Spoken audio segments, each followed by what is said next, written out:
somente a ti, Jesus. De manhã bem cedo, Josué e todos os israelitas partiram de Sitim e foram para o Jordão, onde acamparam antes de atravessar o rio. 3 dias depois, os oficiais percorreram o acampamento e deram esta ordem ao povo: quando virem a arca da aliança do Senhor, o seu Deus, e os sacerdotes levitas carregando a arca, saiam das suas posições e sigam-na, mas mantenham a distância de cerca de 90 metros entre vocês e a arca. Não se aproximem, desse modo saberão que caminho seguir, pois vocês nunca passaram por lá. Josué ordenou ao povo: santifiquem-se, pois amanhã o Senhor fará maravilha entre vós. E disse aos sacerdotes: levante a arca da aliança e passe à frente do povo. Eles a levantaram e foram na frente. E o Senhor disse a Josué: hoje começarei a exaltá-lo à vista de todo Israel, para que saibam que estarei com você como estive com Moisés. Portanto, você é quem dará a seguinte ordem aos sacerdotes que carreguem a arca da aliança: quando chegarem às margens das águas do Jordão, parem junto ao rio. Então Josué disse aos israelitas: venham ouvir as palavras do Senhor, o seu Deus. E quem crê que é a palavra de Deus diz amém. Amém. Você pode se assentar, queridos? Obrigado. Amados, como disse, um tema maravilhoso, porque na verdade santificação é o tema de quem é salvo. O salvo ama a santificação. Tanto que quando nós vamos falar teologicamente, a salvação, ela se resume em santificação. Tanto que quem fez aí o básico de teologia vai lembrar que a santificação inicial, justificação; a santificação progressiva, a própria santificação; e a santificação final, a glorificação. Ou seja, santificação faz parte da vida do crente. O salvo, ele ama santificar. Alguns grandes escritores já disseram: eu sou mais santo que ontem e menos santo que amanhã, porque santificação é algo progressivo. E aqui nós vemos o povo de Israel, que é o tema desses 12 dias, o povo de Israel que saiu do Egito, e isso fala de redenção. Quem me ouve diz amém. Só 6, então olhe para mim. Sai do Egito, justificação, redenção, santificação inicial. Mas agora está no deserto, e isso é a santificação progressiva. Está para entrar em Canaã, o ápice da plenitude. E antes de entrar lá, uma ordem: santifiquem-se. Diga ao povo que é para santificar, porque amanhã eu farei maravilhas no vosso meio, entre vós. Veja só, o povo que estava vivendo um tempo de santificação era um povo que agora estava preparado para viver maravilhas. Não vou falar sobre isso hoje, mas eu quero que você atente no coração. Com certeza foi falado em outros dias que a santificação precede maravilhas. Vou repetir do melhor jeito: maravilhas vem depois de santificação. E na Bíblia, maravilha é diferente de milagre. Só para você entender, milagre, cego passou a ver. Era cego, está vendo. Milagre, maravilha é maior do que milagre. Maravilha é não ter olho e o olho aparecer. Milagre é um paralítico andar, é milagre. Maravilha, a pessoa não tinha perna e a perna aparecer. E isto é a promessa para quem está em santificação. Não é milagre. A promessa quem está em santificação é maravilhas. E é isso que está dizendo o texto: santificai-vos, porque amanhã farei maravilhas no vosso meio.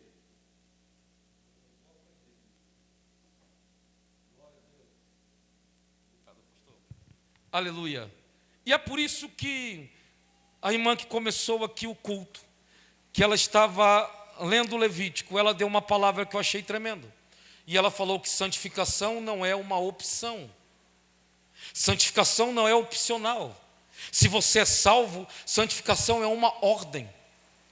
Santificação não é uma decoração que eu externo por fora, mas santificação é condição para viver maravilhas.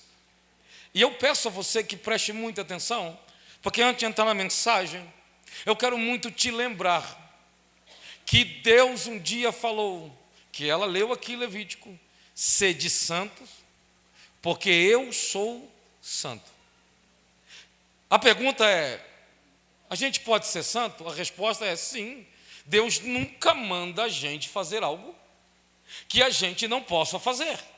É que este santo, Kadesh, que é a raiz que vem de Kadosh, não está ligado a certo ou errado, porque se Deus falou, sede santos como eu sou santo, e Ele não erra, então ser santo não está ligado a ser certo ou errado. Mas ser santo está ligado a 3 coisas, que nós já vamos chegar lá. O pastor me deu até meia-noite, eu vou até 11h30 para não cansar você. Então, a gente já vai chegar lá. Presta atenção, Josué falou, chegou o tempo de nós chegarmos na plenitude, em Canaã. Mas antes disso, Deus mandou nos santificar. E a primeira coisa que Ele fala é: a arca do Senhor vai na frente. Ele está dizendo, não existe santificação sem a presença de Deus. A arca simbolizava a presença de Deus. No Antigo Testamento, a arca simbolizava a presença de Deus. Nós que não vivemos mais na Nova Aliança, hoje a presença de Deus não é uma Shekinah, a presença de Deus não é uma arca, a presença de Deus é o próprio Jesus Cristo. Ele é o próprio Deus encarnado. Está dizendo que não existe santificação sem contemplar Jesus, sem olhar Jesus, sem querer Jesus, sem ser apaixonado por Jesus. Está melhorando. Não sei se vai ficar bravo comigo, mas me ajuda só agora. Olhe para alguém e diga: o negão vai ficar chato contigo agora. Fala para alguém. Nós estamos vivendo em 2026 uma igreja que não ama mais a Cristo. Nós estamos vivendo um mundo evangélico brasileiro em que Cristo não é amado. E é por isso que nós não vemos mais maravilhas. A gente até prega, canta, a gente ensina, a gente até faz efusão, mas a gente não tem mais vida em nós, porque Cristo é a única vida de verdade. Nós não estamos mais amando Cristo, pelo contrário, nós amamos o que Ele faz. Até a Bíblia a gente muda para ficar mais palatável. Nos nossos louvores, nas nossas mensagens, a gente troca um pouco a palavra de Deus, porque para ficar mais palatável, para que você venha no culto, para que eu possa sair da minha casa e tenha motivo para ir, porque se eu deixar só Cristo e o Evangelho, não é tão bom assim. Eu estava esses dias ouvindo e dói, porque quando a gente ama a palavra de Deus e fica, alguns louvores dói, e tem um louvor que diz: para onde eu irei? Se só tu tem palavras de vida eterna. Não está escrito isso na Bíblia. Na Bíblia não está escrito para onde eu irei, porque nunca é um lugar. Quando Jesus fala para Pedro: por que você não vai com eles? Pedro responde: para quem iremos nós? Porque não é o lugar, é a pessoa. É por isso que o crente de verdade não está preocupado com o céu. O crente de verdade está preocupado: eu não quero saber se tem ruas de ouro, se tem muros de japos. É lindo, mas o que interessa é ver Ele. Eu quero me encontrar com Ele. A pessoa que mais quero ver é Cristo. Por que não vemos as maravilhas? Porque não nos santificamos. E por que nós não santificamos? Porque a presença de Deus não é mais o que queremos. A presença de Deus não é mais interessante. Preste bem atenção nisso. Vai ficar pior. É difícil você conhecer hoje um crente que invista tempo na presença de Deus. É difícil nós vermos hoje alguém, e quando a gente vê esse alguém, a gente fala: tu viu que ele ora tanto tempo? Você viu que ela ora tanto tempo? A gente está tão longe de Cristo que a gente até chamou de ministério. É porque tem um chamado para orar. O ministério é de oração. Irmão, não existe ministério de oração. O que existe é gente apaixonada por Jesus. A raiva, estou sentindo uma raiva vindo de algum lugar aí. É por isso que a gente tem que ficar gastando um monte de efusões. Nós temos que falar palavras e frases que pelo menos te tocam, para que ver se você chora, para que semana que vem tu volte no culto. Porque na verdade a gente não está amando Jesus mais. Cristo não é mais a nossa referência. Tanto que a gente sai do culto e passa dias em casa, no trabalho, não lembramos dele. E quando nós lembramos é porque precisamos pagar uma conta. Há um problema que aconteceu, mas Jesus não é mais bem quisto pela igreja. E é por isso que não vemos mais maravilhas. E eu não sei você, mas eu sei que Ele está aqui nesta noite. O Espírito Santo não falta culto, e Ele nos trouxe aqui para dizer: e se foi escolhido o tema santificação, este é o ano que a paixão pela presença de Cristo vai retornar em nossas vidas. Irmãos, eu sou filho de pastor, neto de pastor, sobrinho de pastor. Na minha casa todo mundo é anormal, é um monte de pastor. E eu fico olhando a nossa família mesmo de pastores. Quando eu olho para as mensagens dele, pastor, aqui, eu falo: meu Deus, como nós já estamos condicionados ao mundo. A mensagem é amar este lugar. Parece que Jesus nos salvou para a gente morar num condomínio. Parece que Jesus me salvou para eu ter um carro melhor. Parece que Jesus me salvou para o meu emprego, para eu conseguir passar no concurso. Esquecemos de Lucas 16. Parece que Jesus me salvou para os meus sonhos serem realizados. A paixão por Ele vai diminuindo, porque na verdade Ele é só um meio para eu conseguir aquilo que eu amo. Se ficar muito bravo, eu prego de costa também, não tem problema. Cristo não está sendo amado pela igreja. Cristo, Ele é amado pelo seu poder e não pelo que Ele é. Cristo não é mais visto como a minha paixão, e é por isso que nós não vivemos maravilhas. Um milagre no máximo: eu comprei minha casa. Milagre de testemunho é: eu consegui o emprego que eu queria. Isso é um milagre que se conta em igrejas, porque está faltando santificação. Ei, não era nem a mensagem que eu queria pregar, mas antes de Deus criar os mundos, Ele já tinha visto essa noite. Ele sabia quem estaria aqui. E se Ele me trouxe de Sorocaba até aqui, é para dizer: o meu Espírito vai entrar no teu coração, e você vai ser renovado no amor e pela paixão de Cristo Jesus. Vai ser igual Lucas 16. Nós temos na porta de um rico um homem que é mendigo. Não tem dinheiro. É só mendigo? Não. Ele também é leproso, doente, não tem saúde. Acabou aí? Não. Ele não tem sonho realizado, porque diz o texto: e desejava comer da mesa do rico. Desejo é sonho. Ele era doente, mendigo e não tinha sonho realizado. Mas a Bíblia diz que quando o rico morre, o rico vai para o inferno. Mas a Bíblia não diz que quando Lázaro morre, ele vai para o céu. A Bíblia não diz isso. A Bíblia diz que quando ele morre, os anjos vêm carregar ele até o céu. Aí eu vou repetir isso. O rico, ele foi com ele, por ele mesmo, para o inferno.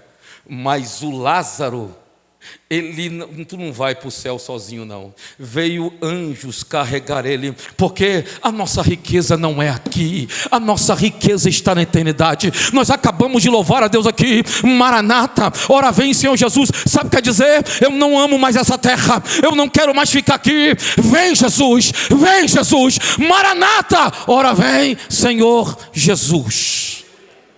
Santificação começa com a arca. E disse: a arca vai na frente, e todo mundo vai olhar para ela. É contemplação, é contemplar Cristo, é a presença dEle. A Bíblia diz que ninguém nunca viu a Deus. A Bíblia diz que Deus é invisível. Capítulo 1 de João, versículo 18, diz que ninguém nunca viu Deus. Então, se ninguém nunca viu Deus, ninguém nunca viu Deus. E aí, Paulo fala assim, ao rei, em Timóteo, ao rei eterno, imortal, invisível.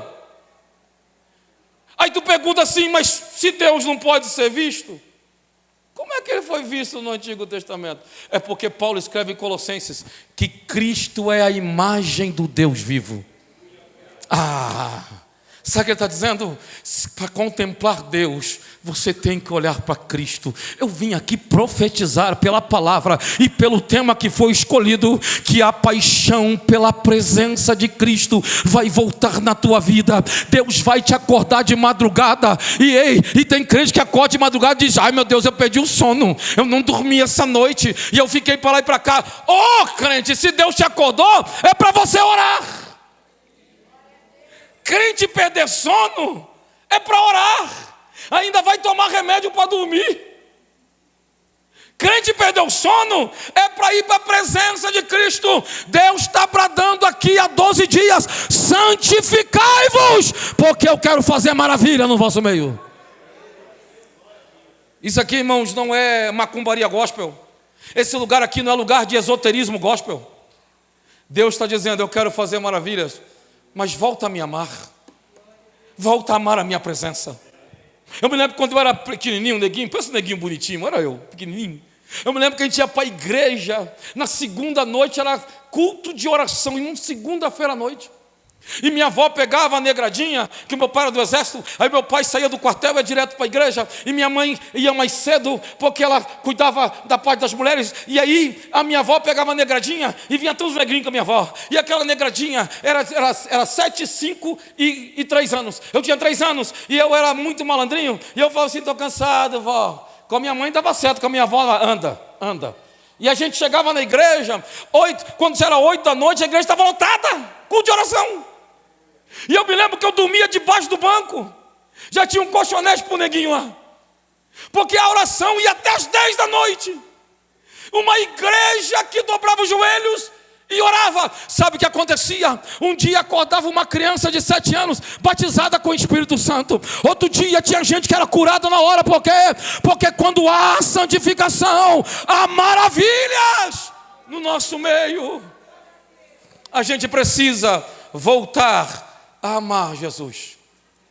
A gente precisa tocar amando Jesus. Precisamos cantar amando Jesus. Nós precisamos cultuar amando Jesus, porque senão nós vamos virar macumbeiros gospels, que vem aqui buscar um passe, que vem aqui buscar um benzendura, benzimento, sei lá o nome dessa desgraça, vem aqui para se benzer. Eu fui no culto, eu já peguei o meu benzimento da semana, como se aqui fosse um lugar místico. Não, aqui, irmão, só é poderoso porque a igreja se reúne, e quando a igreja se reúne, ele fala: eu estou no meio dela. Eu sinto a presença de Deus aqui. E ele diz: a arca vai na frente. E olha que ele diz: mas tem que ter uma distância, tem que ter respeito, tem que ter temor. Eu vejo o crente hoje trocando receita na hora do culto. Crente que consegue mandar piadinha no WhatsApp na hora do culto, aí um olha para o lado e a gente consegue ficar aqui e não ficamos em um outro lugar. Se a gente vai num negócio na prefeitura, na câmara, todo mundo fica sentadinho, bonitinho, mas quando chega na igreja, não era a palavra que você queria. Eu vou pregar assim, então, aí você... Eu estou sentindo uma raiva vindo lá de cá, assim. A gente não respeita mais a presença de Deus, a gente não respeita o culto, e a gente virou tão egocêntrico que a gente chega e diz assim: não gostei do culto hoje. O pastor trouxe aquele crioulo lá de Sorocaba para quê? Eu não queria essa palavra. A gente começa a dar nota para o culto, e o culto é para Deus, não é para a gente. Quem tinha que falar assim: não gostei do culto, é Deus. Agora a gente vira tão proprietário de culto que a gente fala, não gostei, enquanto que você tinha que sair de casa e dizer: Senhor, recebe meu culto, eu sou tão inútil, eu sou tão falho, mas eu creio que o teu Espírito está em mim, e quando entrar neste lugar, tem que ter um temor de Deus, porque Ele quer fazer maravilhas no nosso meio, e o Deus que faz maravilhas é o mesmo Deus que castiga, é o mesmo Deus que disciplina. Não fui eu que escolhi o tema, foi vocês. É o mesmo Deus que diz: eu açoito o filho, aquele que eu recebo com filho. O mesmo Deus que diz: ei, horrenda coisa é cair na minha mão. E nós estamos brincando com Deus. Nós respeitamos o patrão. Deus o livre brincar com o meu patrão. E não conseguimos ter temor a Deus. Nós sozinhos, e nós oramos com os adolescentes todos os dias. Na nossa igreja, nós temos todos os dias oração com adolescentes, 6:30 da tarde nós estamos orando. E nós temos 4 metas, e a primeira meta é santidade. E nós vamos orar até Jesus voltar, porque estamos em santificação. Mas eu sempre oro, e na oração eu falo: Senhor, nos faz santos, principalmente quando estamos sozinhos, principalmente quando não tem ninguém olhando. Nós trabalhamos com famílias há 20 anos. E neste trabalho com famílias, eu vejo crentes que estão viciados em pornografia, crentes que mentem, crentes que enganam, crentes que amam, de crentes que amam o bet. Não é Elizabeth, irmão, é aposta. Crentes que vivem da sorte. Eu tenho que arriscar, porque não temem mais o Senhor. Deixa eu te dar uma boa notícia. Quando eu estava fazendo o seminário de teologia, eu lembro que um dia o professor entrou e começou a mostrar a grandeza do nosso Deus. Aquele dia eu comecei a temer ao Senhor como nunca. E eu sei que você já deve ter ouvido isso, mas para mim, quando eu vi a primeira vez, foi tremendo. Ele chega em sala de aula e ele pega um alfinete, e ele pega a cabeça do alfinete e diz assim: sabe aqui a cabeça do alfinete? Eu sei que você não consegue nem ver lá atrás. Falei assim: mas lembra, pensa aí na cabeça do alfinete. Ele segurando o alfinete. Ele falou assim: o alfinete aqui simboliza toda a criação. E aí eu fiquei pensando: meu Deus, o universo inteiro, não é só o universo, os anjos, o mundo espiritual e o material, a cabeça do alfinete. Ele falou assim: agora para você ter uma ideia do tamanho de Deus, não é esse, é muito maior que isso, mas tem ideia? O alfinete é toda a criação e Deus é o universo. O que está em volta dessa cabeça de alfinete é Deus. Só que esse Deus que está em volta da cabeça do alfinete, Ele é o Deus que se rebaixou. Aí eu me quebrei, pastor aqui. Eu falei assim: sabe por quê? Porque Deus é eterno. E para Deus criar, Ele teve que entrar no tempo. E para Ele entrar no tempo, Ele teve que vir morar no tempo. Então, para um eterno morar no tempo, e a Bíblia diz que Ele fez o seu trono. Deus não tinha trono, porque ele não precisa ter trono. Para Deus ter trono, Ele tem que se rebaixar. Meu Deus, irmão. Então, para Ele entrar no tempo, Ele teve que se rebaixar e fazer um trono para Ele. Sabe, o Deus Todo-Poderoso é o Deus que se rebaixou, para a gente entender um pouco dele. Sabe, o Deus que ninguém pode com Ele, que ninguém é igual a Ele. Pois é, esse Deus, Senhor dos exércitos, o Deus da provisão, esse é o Deus que se rebaixou, para que a gente pudesse ter uma noção de quem Ele é. Pelo amor de Deus, esse Deus que é eterno olhou para mim e para você e disse: ei, eu te escolhi para ser meu filho. E a gente consegue passar horas, dias, até semanas sem falar com Ele. Nós tememos patrão, tememos político, tememos juiz da STF, mas não tememos o Senhor. Eu vim trazer uma boa notícia: quem é como o nosso Deus? Ninguém é igual a Ele. Ele é o Todo-Poderoso. E Ele está dizendo: tenha respeito quando entrar na minha presença. Irmãos, eu não estou falando isso para colocar medo. Ele é teu Pai. E como um filho que é apaixonado pelo Pai, respeita a presença dEle. Mas por causa do tempo, eu não vou pregar sobre isso mesmo. Mas eu quero falar só sobre santificai-vos. Eu fiquei um tempo pesquisando essa palavra Kodesh, santificai-vos. E essa palavra no hebraico ela tem 8 significados muito fortes. 8.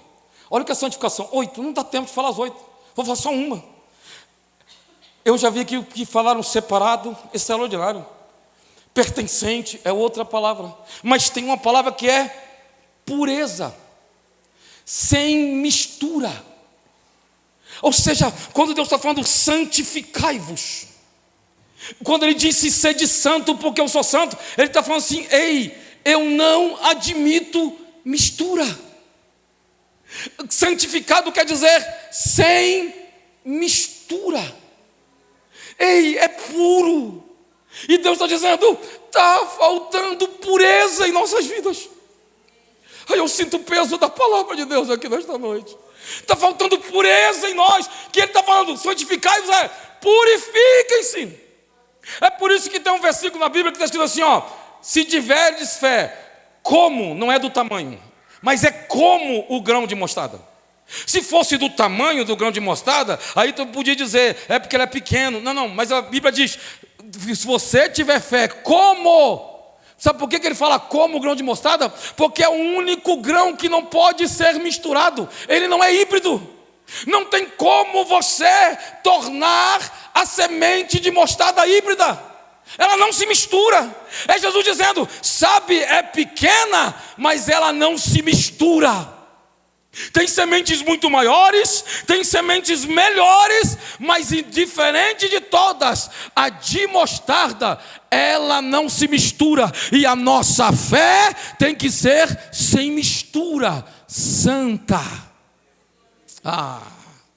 É por isso que ele está dizendo, santificai-vos, sem mistura. E tu já viu que quando tem mistura, a primeira coisa que perde é a identidade? Misturou, quando há mistura, a identidade vai embora. Isso aconteceu já no Éden.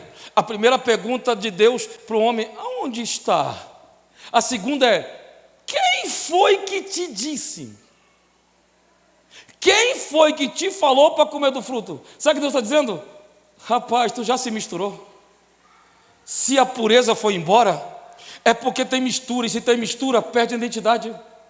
É por isso que um dia Faraó começou a olhar em Êxodo 1 que o povo de Deus estava crescendo, e ele falou, rapaz, essa crentalhada cresce demais, eu vou ter que dar um jeito. A Bíblia diz que ele chama Sifrá e Poá as parteras e diz assim, ó, ei, a partir de hoje, se nascer menina, deixa viver. Agora se for menino, mata tudo. Por que ele falou, deixa a menina viver e os meninos matam? Sabe o que Faraó estava pensando? Daqui a pouco essas meninas vão estar na idade de casar, e quando olhar para o povo delas, não vai ter ninguém da idade delas, e elas vão ter que olhar para o Egito, e aí que vai vir a mistura. Aí o povo judeu não vai ser mais puro, porque para casar vai ter que procurar um egípcio. Satanás ama fazer a gente se misturar, mas Deus preparou. Deus permite um demoniado lá do lado de você, para você chamar o pastor Iaquim para expulsar. É crente sem identidade. Porque, irmãos, isso é entre aspas, mas só para você entender, o crente mais fraco aqui desta igreja, se falar no nome de Jesus, o inferno sai correndo, porque não tem nada a ver com você, tem a ver com a tua fé sem mistura. Em nome de Jesus, é o ano da santificação neste lugar, e a identidade de filho de Deus vai gritar na tua vida. Aonde você chegar, o céu vai chegar com você. Aonde você chegar, todo laço do inferno vai ser desamarrado, toda a corrente vai ser quebrada. Por quê? Não por causa de você, mas por causa de quem é teu pai. Identidade. É por isso que quem tem passaporte sabe que primeiro vem o sobrenome. E é por isso que o nome já diz sobrenome. Ou seja, tem algo que é maior do que um nome. Por isso que é sobrenome. Está acima do nome. Meu nome é Júlio, mas o Júlio não é mais importante que o Dornelles, porque há algo que é sobre o meu nome. E é por isso que a família é mais importante que a pessoa. porque o sobrenome destaca a família. Júlio destaca só eu, mas o Dornelles destaca a família, porque o sobrenome é maior do que o nome. É por isso que Filipenses capítulo 2 diz que mesmo Jesus sendo Deus, não quis ficar na forma de Deus, mas despiu-se da sua glória, desceu até em forma de homem e foi obediente até a morte de cruz, e por causa disso Deus lhe deu um nome que é sobre todo o nome. Ele está dizendo, não é você, mas quando você tem identidade de filho de Deus, é em nome de Jesus Cristo que você vai. Eu vou repetir, este é o ano da autoridade de Deus sobre as nossas vidas, porque é ano de santificação. Deixa eu te falar uma coisa mais importante ainda. Crente não vive de milagres, irmão. É impressionante que o Brasil ama pregar milagre, mas crente não vive de milagres.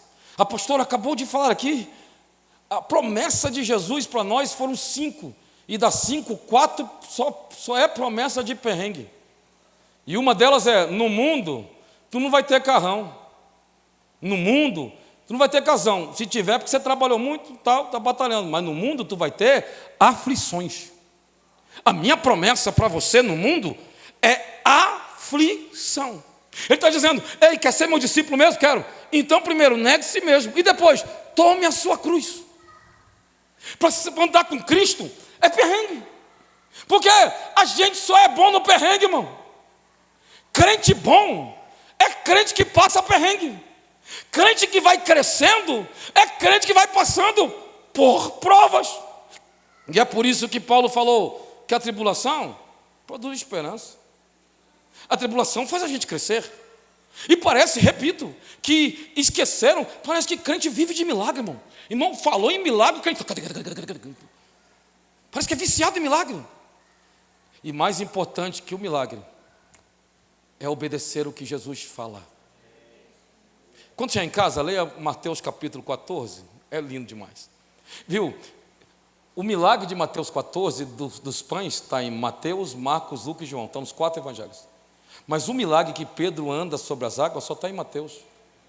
Eu vou repetir isso. O milagre da multiplicação dos pães está nos 4 evangelhos. Agora, o milagre de Pedro andando sobre as águas só está em Mateus 14. Já parou para se perguntar por quê, irmão? Mas a Bíblia diz que Mateus 14, 22, se não me engano, Jesus fala assim, os 12 discípulos entram no barco e atravessem para o outro lado. A Bíblia diz que Jesus ordenou, se é ordem, obedeça. Amém, irmãos? Amém ou não? A Bíblia diz que Jesus ordenou. Entra no barco e só me saia do outro lado. Sumam daqui. A Bíblia diz que no meio do mar, da travessia, tempestade, rema daqui, rema dali e tal, muitas horas remando. Jesus vem andando por cima das águas, lembra? Jesus vem andando. Quando ele vai passando, ele diz, é um fantasma! Não é não, sou eu. Pedro falou assim, se é o Senhor, quero ver um milagre agora. Me faz andar na sua direção. Jesus falou, venha. Irmão, Pedro viveu 2 milagres. Quando chegar em casa, leia. Se não me engano é o 30, 31, que diz assim, ele saiu andando por cima das águas. Primeiro milagre. Segundo milagre, quando ele começou a olhar o vento, ele começou a afundar. Está escrito isso na Bíblia, começou. Tu já viu alguém começar a afundar, irmão? A pessoa só afunda. Pedro, além do milagre de andar sobre as águas, começou a afundar de elevador. 2 milagres. Começou a afundar, não era areia movediça. Quando Jesus pega ele pela mão e sobe, diz assim, homem de pequena fé. Irmão, se está eu e você lá, que somos viciados em milagre, como pequena fé? O cara andou por cima do mar, Jesus, e afundando de elevador. Mas a Bíblia diz que Jesus falou, entra no barco e atravessa. Não era para sair do barco. Ei, tem gente vivendo um milagre, mas fora da palavra de Deus. Tem gente contando vitória, Mas não está fazendo. É tanto que o texto diz que se o milagre mesmo fosse andar sobre as águas, Jesus tinha pego na mão e disse assim: ó, vamos andando e deixar os medrosos aí. Não, a Bíblia diz que quando eles pisaram no barco, é Jesus dizendo: era para ter ficado aqui, Pedro, porque não adianta viver milagre sozinho.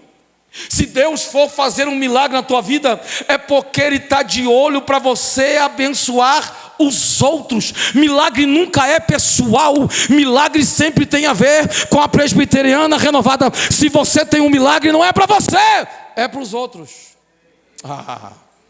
É por isso que a Bíblia diz que quando pisou, a tempestade passou.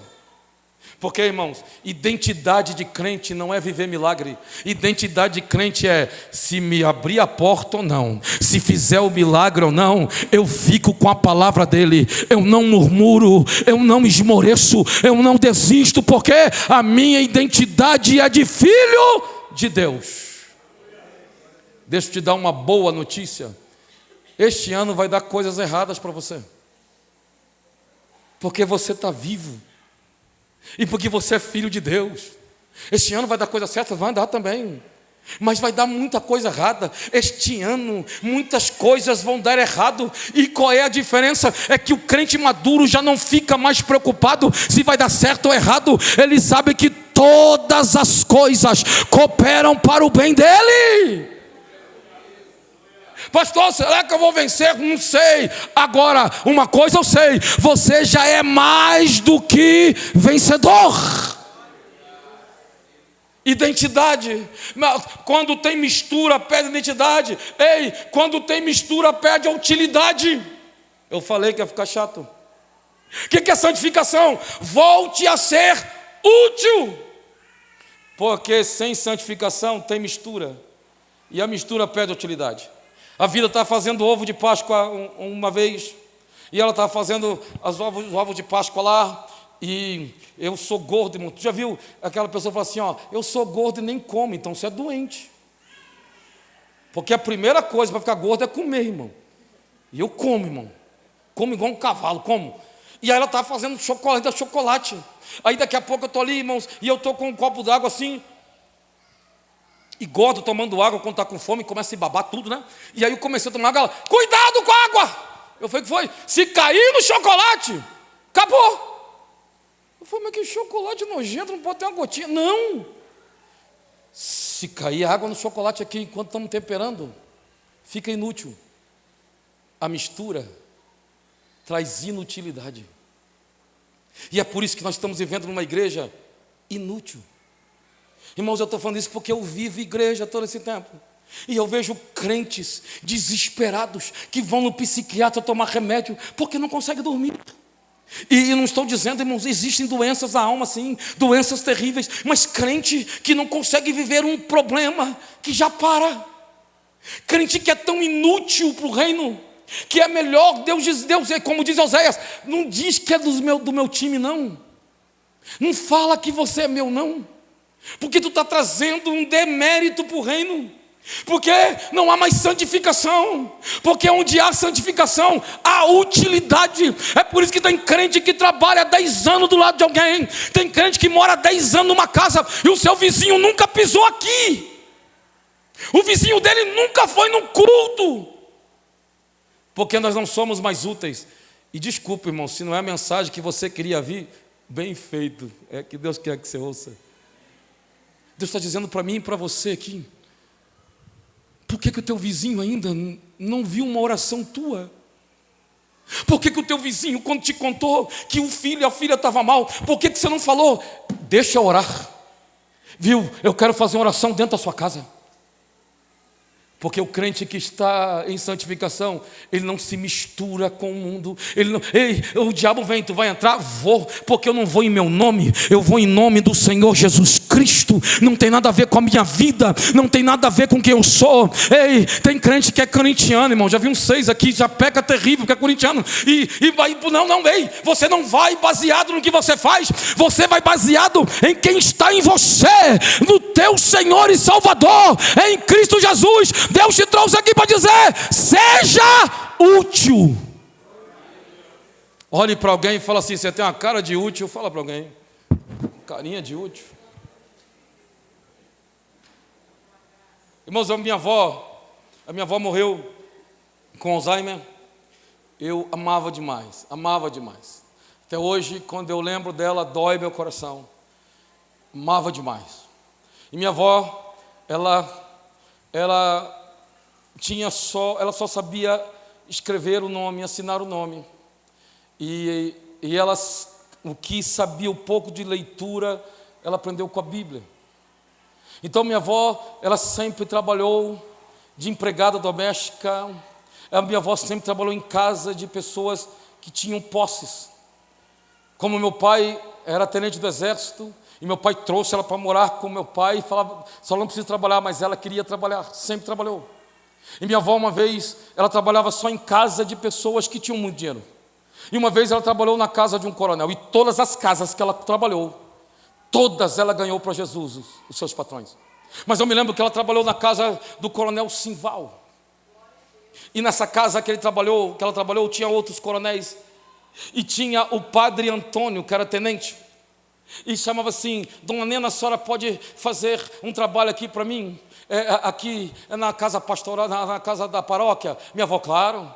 E esse tenente começava a falar com a minha avó, e ele viu que minha avó era uma mulher sem nenhum tipo de estudo. Ele começava a dizer: mas a senhora é crente? Ela falou: graças a Deus, sou crente em Jesus Cristo. E o padre, ela começou no começo a chacotear dela. E um dia ela estava limpando e falou assim: padre, vamos fazer o seguinte, eu vou ficar uma semana orando para o meu Jesus, e o senhor reza para o seu Jesus, porque o seu Jesus não é o meu. E aí, daqui uma semana, alguma coisa vai acontecer.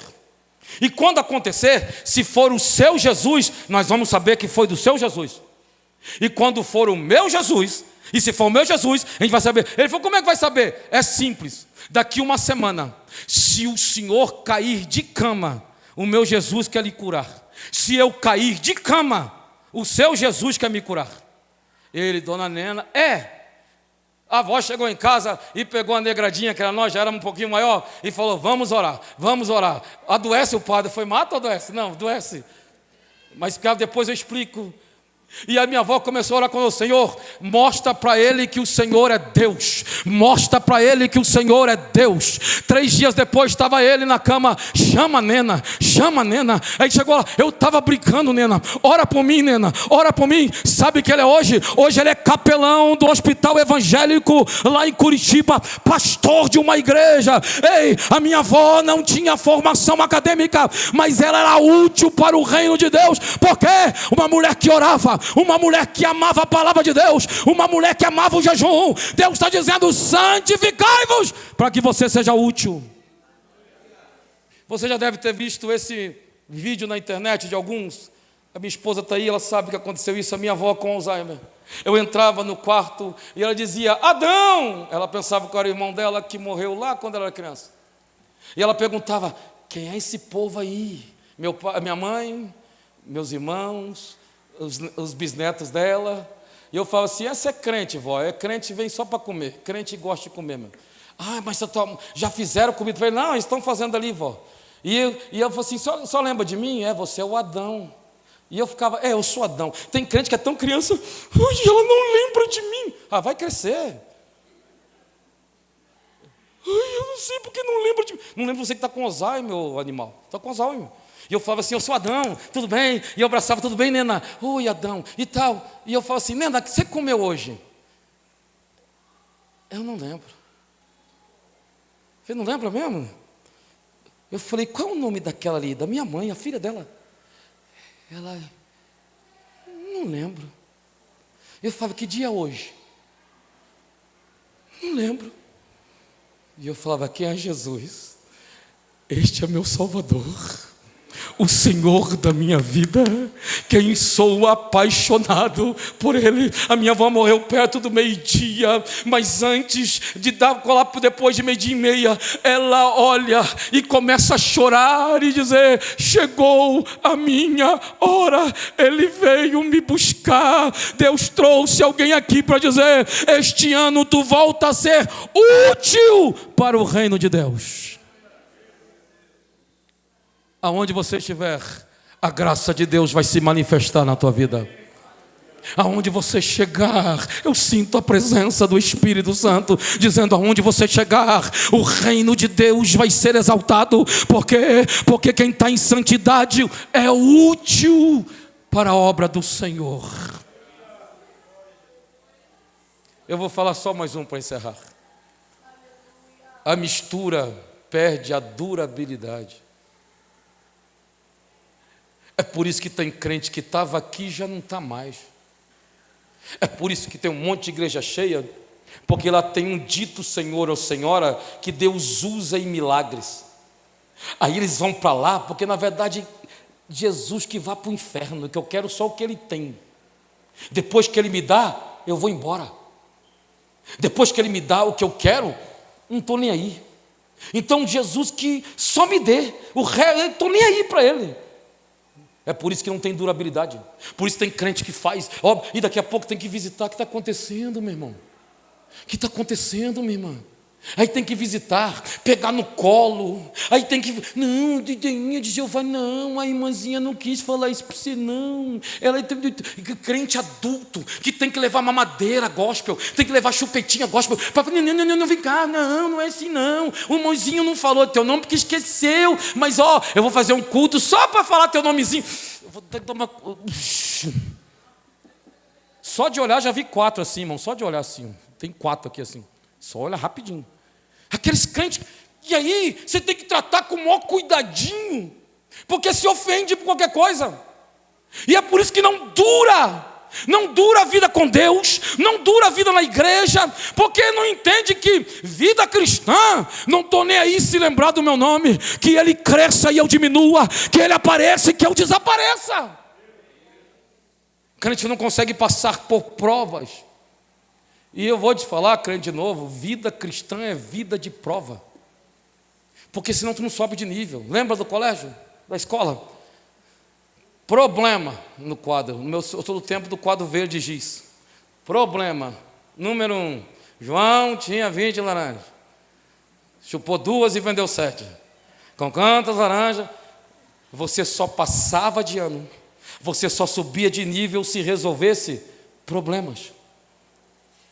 E crente que dura é crente que diz: está vindo problema, enquanto estou descansando de um problema, está vindo outro. Aquela coisa, enquanto descanso eu carrego pedra. É por isso que crente, quando vê problema, ele diz: eita, é mais uma oportunidade de Deus me promover, é mais uma oportunidade de eu subir. É por isso que tinha o povo de Israel dizendo assim: é um gigante. Chega Davi e falou: problema não, se é problema, você vem com lança, você vem com escudo, mas eu venho em nome do Senhor dos exércitos. Ei, eu não me rendo, eu não me derrubo, eu duro na presença do Senhor.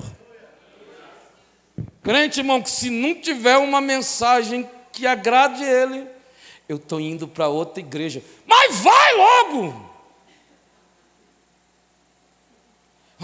Não gostei daquele negão, bem feito, Deus te trouxe bem no meu dia. Ei, crente que é santo dura. Eu vou encerrar. Pastor, dá um ré maior para mim. É a única nota que eu conheço. Ré maior. Viu?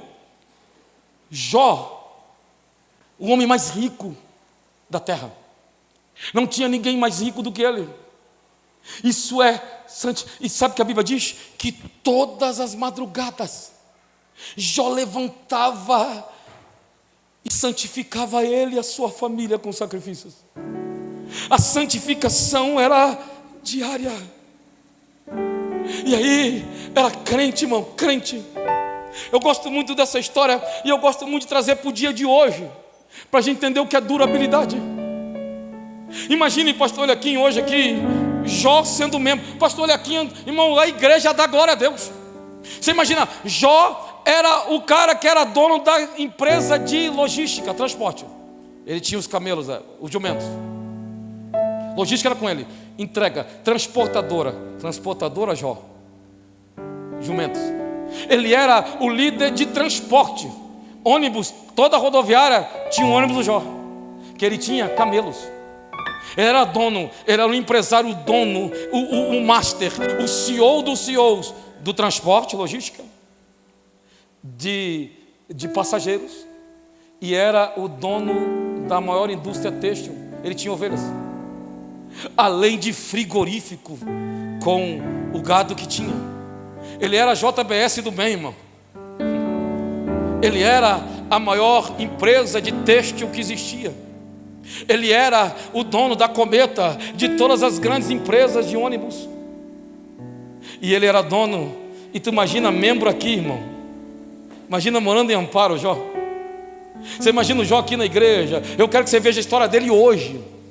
E ele chega aqui na igreja, aí o pastor olha aqui: irmãos, nós estamos querendo comprar uma chácara para fazer retiro. Jó, é só encontrar que eu pago.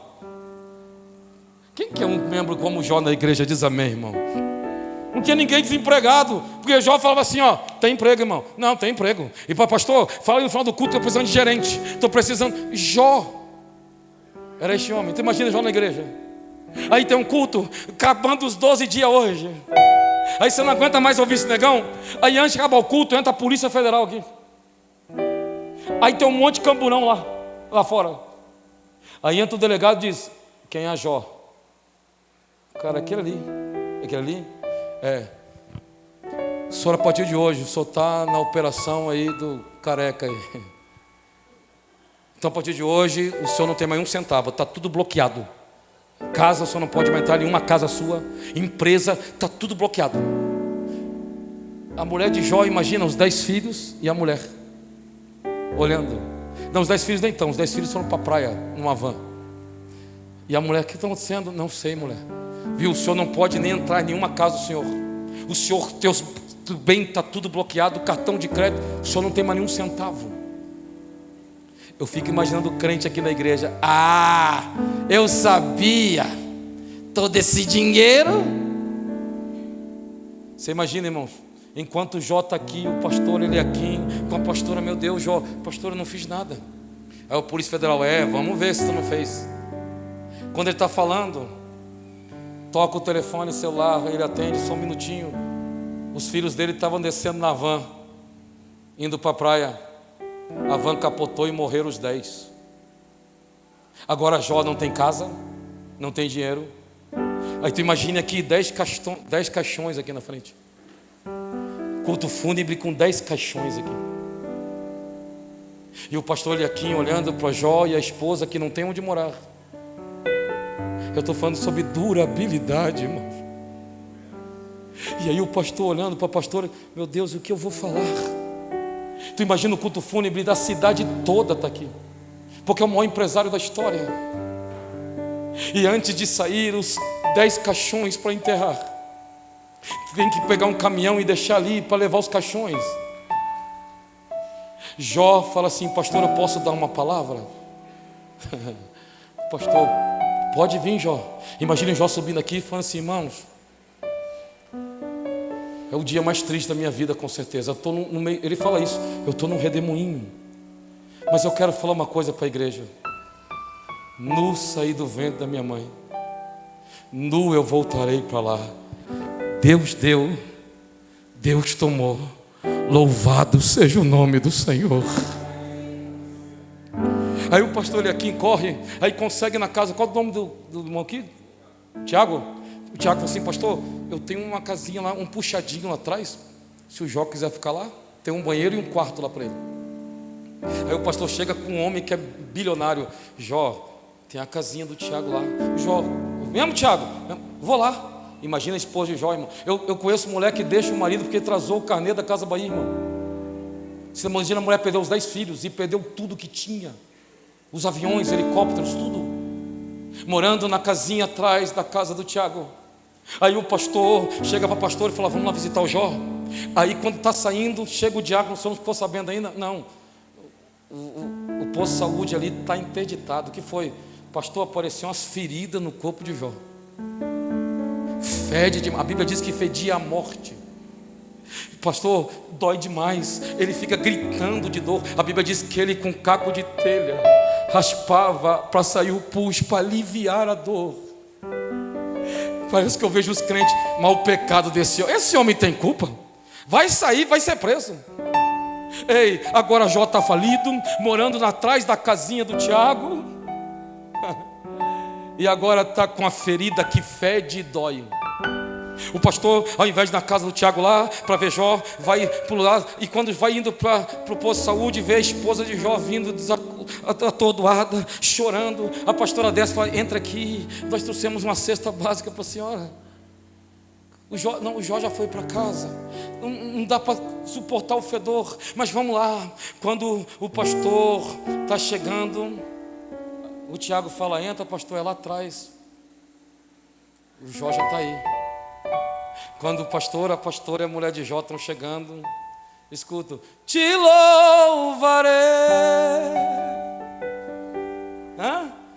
Não importam as circunstâncias, adorarei somente a ti, Jesus. Imaginou a mulher de Jó? O que está cantando aqui em casa? Será que não está vendo o que está acontecendo? Te louvarei. E vão indo no corredor.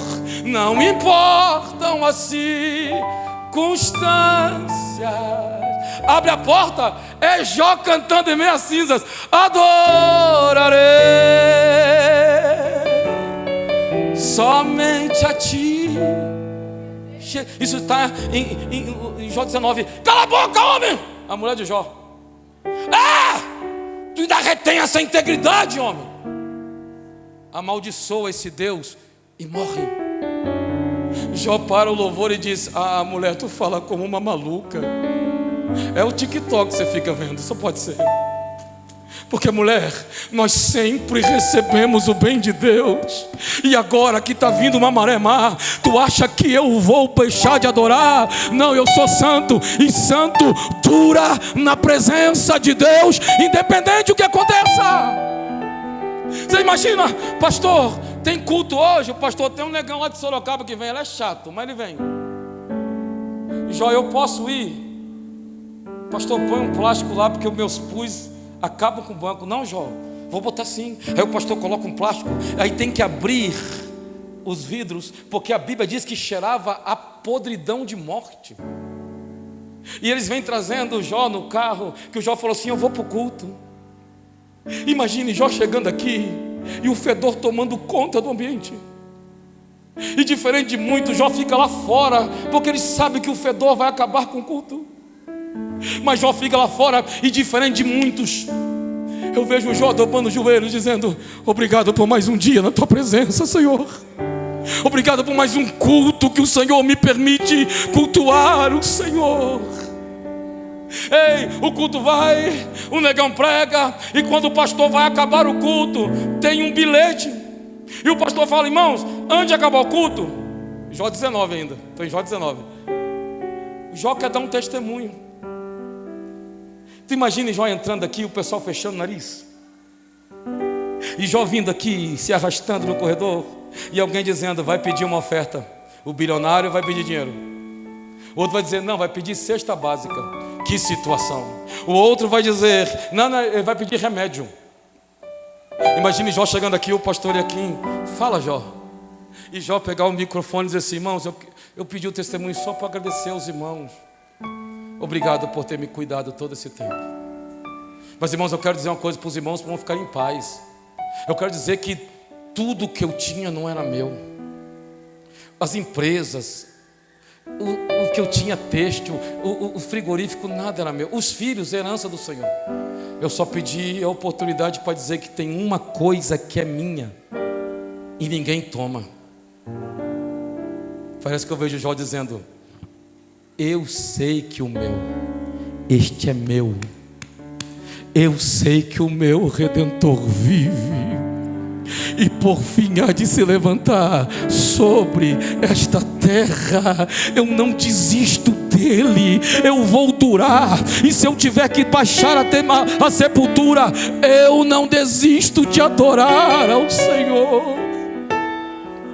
Deus trouxe alguém aqui para dizer: ei, eu permiti tudo isso porque tu está mais santo, você está durando. Muitos disseram que você não ia aguentar, muitos disseram que você não ia suportar, mas olha aí você de pé, olha aí você adorando. Isto é santificação. fornicação. O mundo quis te destruir, a empresa quis acabar contigo, pessoas se levantaram para te destruir, e quando pensaram que tu estarias numa cama com depressão, olha você aqui, durabilidade. Ser santo é durar na presença de Deus. Fica de pé, por gentileza. Deus trouxe alguém aqui para dizer: este ano da minha santificação, tu vai suportar coisas que você nem imaginava, porque eu estou fazendo você mais forte. E não interessa, eu repito, não interessa se vai realizar o sonho ou não, não interessa se o meu projeto de vida vai se cumprir ou não. O que interessa é que venha o que vier, aconteça o que acontecer, louvado seja o nome do Senhor. Venha o que vier, aconteça o que acontecer, eu sei que o meu Redentor vive.